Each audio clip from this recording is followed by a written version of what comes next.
Good morning, welcome to the Lakeside Viking News. I'm Braden Webb and it's Tuesday, February 16th. Let's begin with a brief LHS announcements. The Beta Club will meet on the Beta Club's team site tomorrow, Wednesday, February 17th at 2 o'clock. We will discuss upcoming point opportunities and members are encouraged to attend. If you love photography, writing, and using graphic design, and also meeting new people, consider applying to Yearbook. Yearbook is a hands-on interactive class that takes place during 4th period. Applications are due today and can be found on the Instagram link right here. Everybody is welcome to apply even if you do not have any experience in photography or graphic design. Make sure you follow at LHS Yearbook to stay updated. Attention seniors, mark your calendars and save the date. Graduation for the class of 2021 will be May 27th at 7 p.m. at Halford Stadium. If you haven't already ordered your cap and gown, you need to do so now. Go to the class of 2021 Google Classroom, watch the instructional video, and order your cap and gown today. Questions? Contact your senior class advisors, Ms. Teckley, Ms. Krager, and Ms. Crawford. In honor of Black History Month during the month of February, the Lakeside Viking News team will be highlighting notable Black Americans who made meaningful contributions to the culture and history of this country. Today, John Lewis. John Robert Lewis was an American politician, statesman, and civil rights activist and leader who served in the United States House of Representatives for Georgia 5th Congressional District from 1987 until his death in 2020. He was the chairman of the Student Nonviolent Coordinating Committee from 1963 to 1966. Lewis was one of the Big Six leaders of the group who organized the 1963 March on Washington. He fulfilled many key roles in the civil rights movement and its actions to end legalized racial segregation in the United States.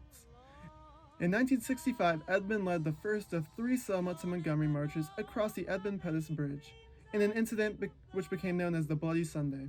John Lewis received many honorary degrees and rewards, including the Presidential Medal of Freedom.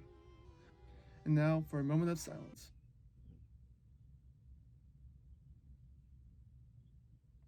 Thank you. Now to Deanna with the news. What's up, Lakeside? I'm Deanna and I'm back with current events. After Donald Trump's acquittal at his second Senate impeachment trial, bipartisan support appears to be growing for an independent commission into the deadly insurrection that took place at the U.S. Capitol. The Senate verdict Saturday, with its majority falling 10 votes short of the 2/3 needed to convict Trump, hardly put to rest the debate about the culpability of the January 6 assault. There should be a complete investigation about what happened, said Senator Bill Cassidy, one of 7 Republicans who voted to convict Trump. Cassidy said he was attempting to hold Trump accountable and added that as Americans hear all the facts, more folks will move to where I was. More than 38 million Americans have so far received their first dose of the COVID-19 vaccine, but it's not the vaccinations that have driven COVID-19 numbers down across the U.S., one expert told CNN. It's what we're doing right, staying apart, wearing masks, not traveling, and not mixing with others indoors, Dr. Tom Frieden, former director of the U.S. Centers for Disease Control and Prevention, said Sunday.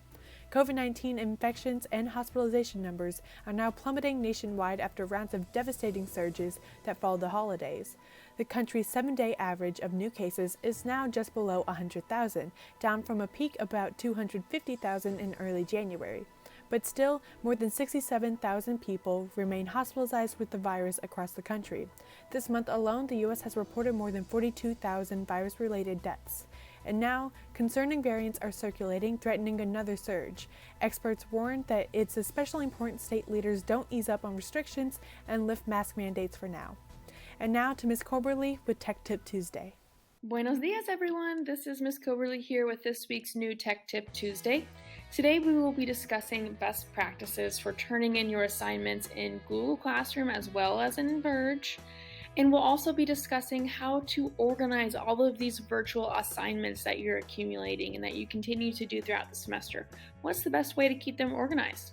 So let's go ahead and open our Chromebooks and get started. All right, everyone, so the documents located in the Files section of your Chromebook or the Files section of your Google Drive may have some odd names, so you can't tell what the file is.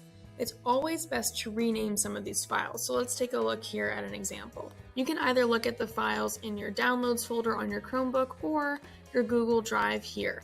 I'm going to take a look at a file in my Downloads folder. So here I have this image, and it's an image of an assignment, but you notice it doesn't have a label, and I can't quite tell what the assignment is. So before you submit an assignment in Google Classroom or Verge, you should first check the quality of the image. Is it legible? Will my teacher be able to read my work? So that's step number one. Always make sure if your teacher asks you to submit a picture of your work, that you make sure that the picture is of good quality. Second thing I need to do after checking the quality of the image is to rename the image.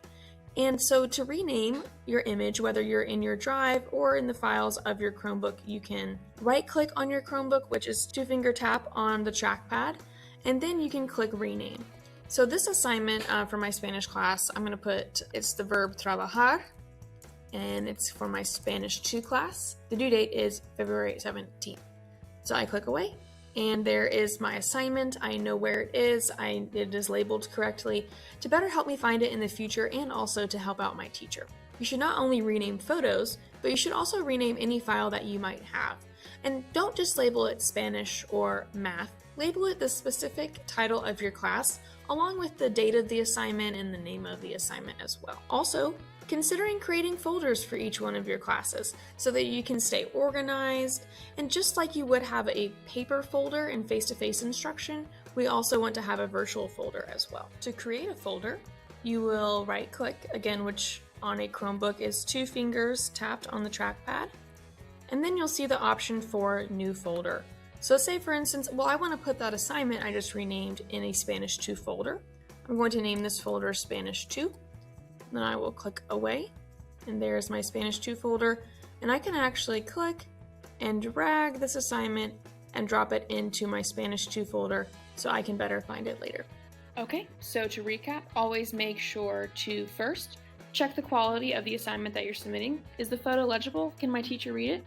Secondly, you will want to always rename that image or the files in general so you can easily find your assignments later when you need to. Lastly, try creating virtual folders for your assignments so you can better stay organized. Okay, this was Ms. Coberly here with this week's Tech Tip Tuesday. I hope you guys have a terrific day. Well, that's all for today's Lakeside Viking News. Have a tremendous Tuesday.